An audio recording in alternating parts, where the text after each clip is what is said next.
Aula 44 do curso Desenvolvimento Orientado a Componentes com ML, título Desenvolvimento de Software, parte prática, etapa 7, foco na especificação funcional das interfaces, assim como na aula anterior. Praticamos especificação funcional, vamos continuar praticando especificação funcional das interfaces.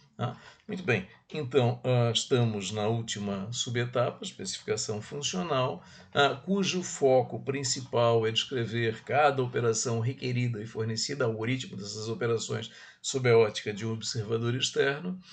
Duas tarefas a realizar. Nossa prática anterior nós focamos na construção de diagrama de casos de uso. Nesta prática, nós queremos focar na construção de diagramas de atividades para modelar os algoritmos das nossas operações, sempre destacando sob a ótica de um observador externo. Então, vamos fazer isso usando a nossa ferramenta de modelagem. Nessa prática, eu quero mostrar a construção de duas operações. Vou começar com uma operação aqui deste componente lógica pentágono.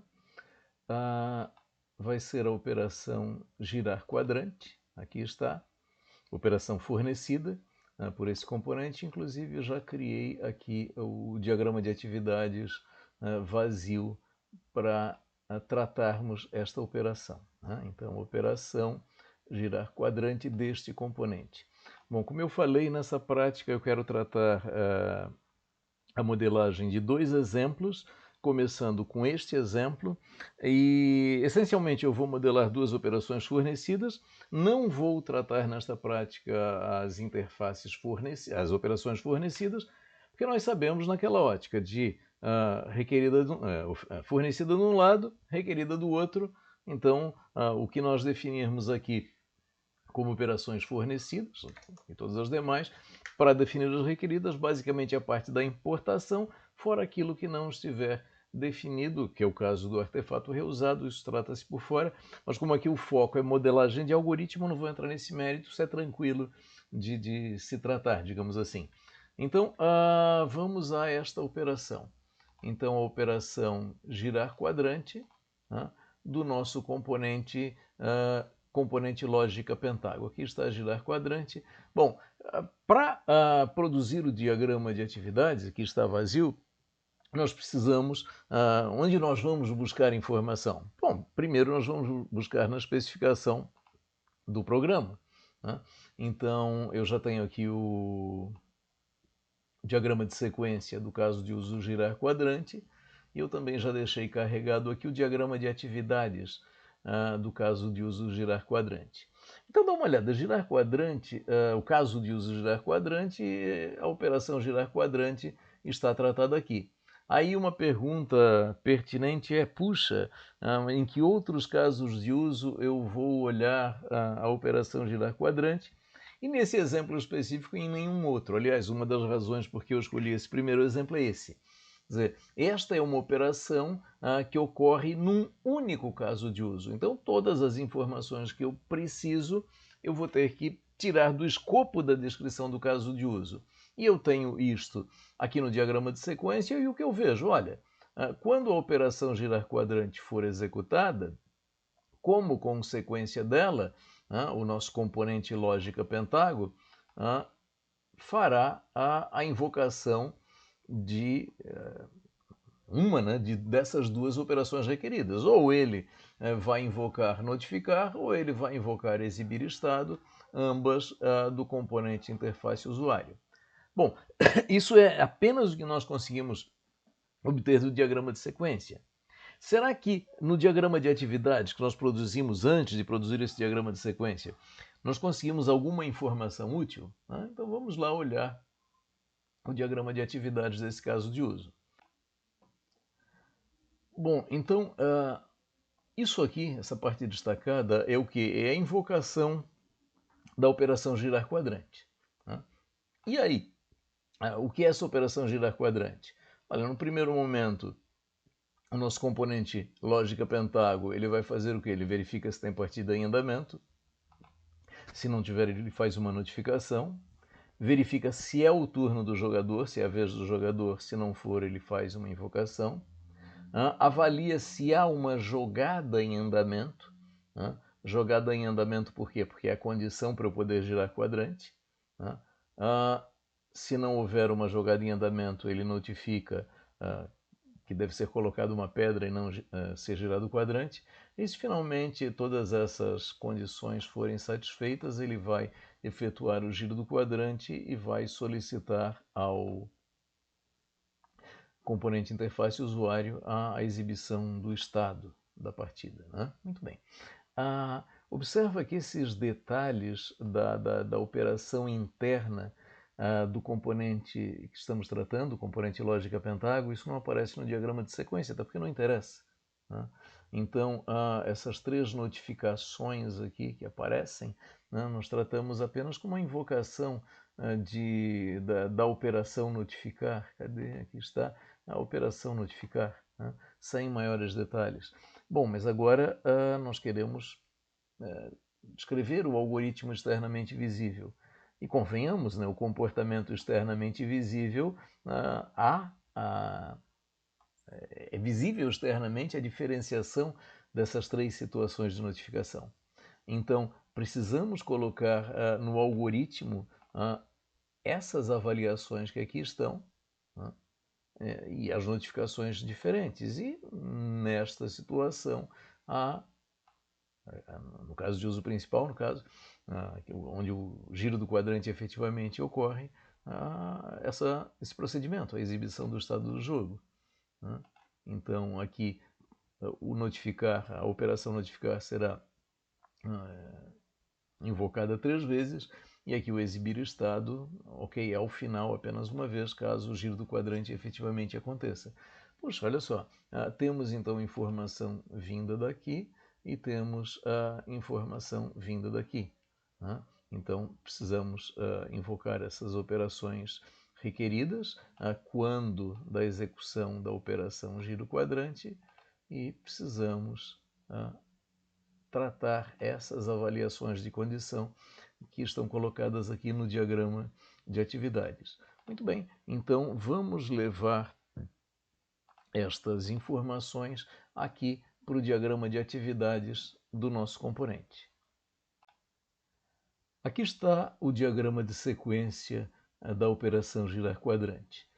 Então eu coloquei uma nota aqui em cima, estou identificando a operação girar quadrante, a sua assinatura completa, dizendo que ela é parte da interface lógica usuário, uma operação fornecida, aí essa interface está associada ao porto usuário. Muito bem. E quando nós observamos esse algoritmo, nós vemos um misto, digamos assim, das informações que aparecem no diagrama de atividades. Então, esse detalhamento de avaliações e notificações, essencialmente, é o que está lá no diagrama de atividades que nós vimos, na especificação do programa. Então, primeiro, verificar partida em andamento. Se não tiver, invocar a operação requerida notificar em porto usuário e dizendo, olha, o que vai ser notificado, que não há partida em andamento. Depois, verificação de turno, se não for a vez do jogador invocar a mesma operação requerida, notificar em porto usuário, agora, passando como argumento, não é sua vez de jogar. E a terceira avaliação, avaliar jogada em andamento, avaliar jogada em andamento. Se não tiver jogada em andamento, novamente invocar a operação requerida notificar em porto usuário. Passando como argumento, você deve colocar pedra antes de girar quadrante. E se todas as condições para o giro do quadrante forem obedecidas, efetuar giro do quadrante e a seguir invocar a operação requerida exibir estado. Então observa o seguinte, essa lógica de avaliações e notificações está no diagrama de atividades. E a especificação das operações requeridas invocadas, em que porto estão aqui, que estão nesses procedimentos, vieram de onde? Vieram do diagrama de atividades. Então diagrama de sequência, então vamos olhar a especificação, não custa. Aqui está o diagrama de atividades, aquelas avaliações e a necessidade das notificações. E no diagrama de sequência, as operações efetivamente invocadas, as operações requeridas invocadas. Operação notificar, operação exibir estado. Então voltemos lá.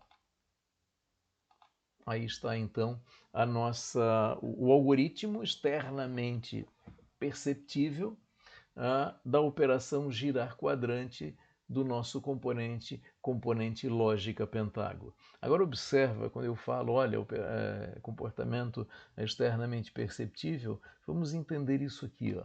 Olha, invocar operações requeridas, ok, invocar a operação requerida, não tem muito mais o que fazer em relação a isso. Agora, quando nós observamos esses procedimentos aqui do lado esquerdo, como exatamente o componente executa esses procedimentos? Em particular, puxa, como exatamente ele efetua um giro de quadrante aqui embaixo? Não me interessa como ele faz nenhum desses procedimentos, como ele executa nenhum desses procedimentos, por quê?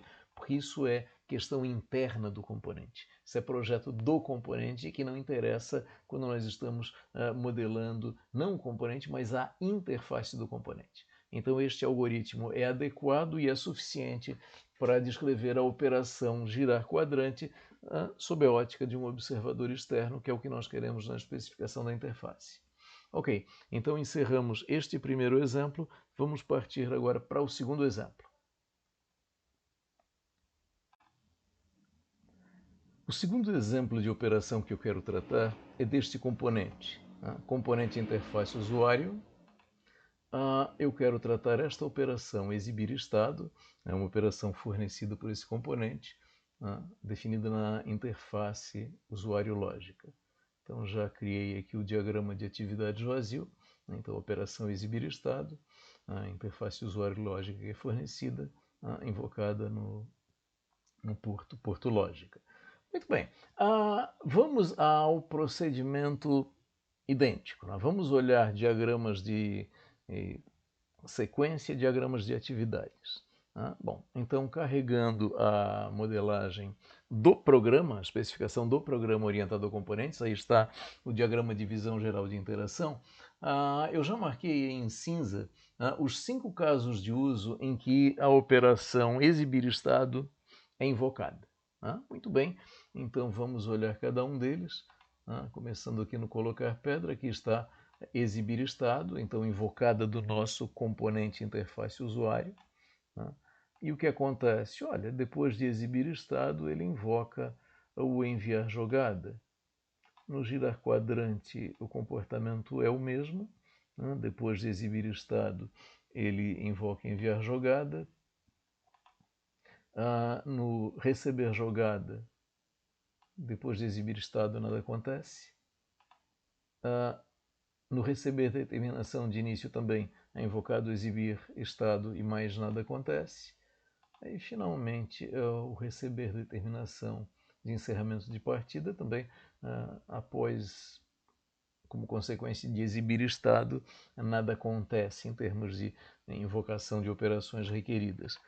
Se nós olharmos os 5 correspondentes diagramas de atividades, eu não vou fazer isso, nós vamos ver basicamente lá um procedimento exibir estado. Mais nada. Puxa, mas o que é o exibir estado? Bom, conhecendo os requisitos do Pentágono, nós sabemos que exibir estado é atualizar a interface do usuário. Então tem que atualizar o tabuleiro com as posições ocupadas pelas pedras de um jogador e outro, o destaque das setas e a mensagem que aparece dizendo que é a vez de um jogador, a vez de outro, que alguém é vencedor. Tudo bem, isso aí a gente já conhece, mas, puxa, peraí, mas por que em alguns casos de uso, ao executar e exibir estado, nenhuma operação requerida é invocada, já em outros, como esse aqui, ao exibir estado, nós temos uma operação requerida invocada? Bom, na verdade, nós já pensamos a respeito dessas situações quando lá na subetapa 7.2 nós trabalhamos a modelagem comportamental do nosso componente e nós produzimos o diagrama de máquina de estados desse componente. Então vamos voltar à especificação do componente e vamos olhar, já deixei aqui separado, o seu diagrama de máquina de estados, que aqui está. E a invocação da operação exibir estado está aqui destacada. Então ele está naquele estado central aguardando o evento, eis que ocorre a invocação da operação fornecida exibir estado, aqui está, então é invocado o exibir estado, e aí o que acontece? O que acontece é, vejam, se for uma jogada local, nada mais. Se não for uma jogada local, desculpem, se for uma jogada local, eu vou aqui para esse estado intermediário e invoco a operação requerida enviar jogada. Então, se for uma jogada local, eu devo enviar essa jogada local. Por outro lado, se eu estiver exibindo o estado e não estiver tratando uma jogada local, quer dizer, um lance do usuário local, por exemplo, no receber jogada, eu recebo uma jogada do adversário remoto. Então eu não devo enviar jogada a esse adversário remoto. Então eu envio jogada ao adversário remoto apenas se eu estiver tratando jogada local, que é o caso do caso de uso colocar pedra e do caso de uso girar quadrante. Muito bem, então vamos colocar essa condição aqui na modelagem do nosso diagrama de atividades. Ok, vamos dar então um salto nesta modelagem e colocar esta condição aí verificada no diagrama de máquina de estados do próprio componente. Temos então o algoritmo da operação exibir estado. Então veja, atualizar posições do tabuleiro na interface do usuário, atualizar destaque de setas na interface do usuário, atualizar mensagem na interface do usuário, que nós sabemos que deve ser feito na exibição do estado. Muito bem, e que mais? Aquela avaliação que nós vimos no diagrama de máquina de estados. Se eu estiver tratando uma jogada local, invocar a operação requerida enviar jogada em porto lógica, e caso contrário, eu não faço esse envio, vou direto para o encerramento da operação. Então veja, para produzir este diagrama, olhar para os diagramas de atividades e sequência lá da especificação do programa não foi assim tão útil. Me deu mais informação o diagrama de máquina de estados do próprio componente. Por quê? Porque esse exemplo de operação, diferente do exemplo que eu tratei antes, é uma operação que ocorre em vários casos de uso, no caso dessa daí em 5 casos de uso. Enquanto que o outro exemplo, a operação girar quadrante, era uma operação que acontecia apenas em um caso de uso. Então, na modelagem daquele caso de uso, eu obtive as informações necessárias. Para esse caso, o diagrama de máquina de estados se mostrou mais útil. Mas esse é o ponto. A gente vai procurar informações nos 3 diagramas, nos 3 tipos de diagrama: atividades, sequência e máquina de estados. E, ok, onde nós tivermos informação útil, nós vamos usar a informação para produzir esse diagrama. Vejam, sob a ótica, algoritmos sob a ótica de um observador externo. Como exatamente o componente faz essas atualizações, não sei. Problema da estrutura interna deste componente. Como é feita a avaliação de ser ou não ser jogada local, não sei. Problema da estrutura interna desse componente. Quando formos tratar o projeto do componente, bom, aí vamos ter que resolver essas questões. Mas na especificação da interface, não. Bom, então, com esse exemplo, o segundo exemplo de operação modelada com diagrama de atividades, nós encerramos esta nossa aula prática por aqui.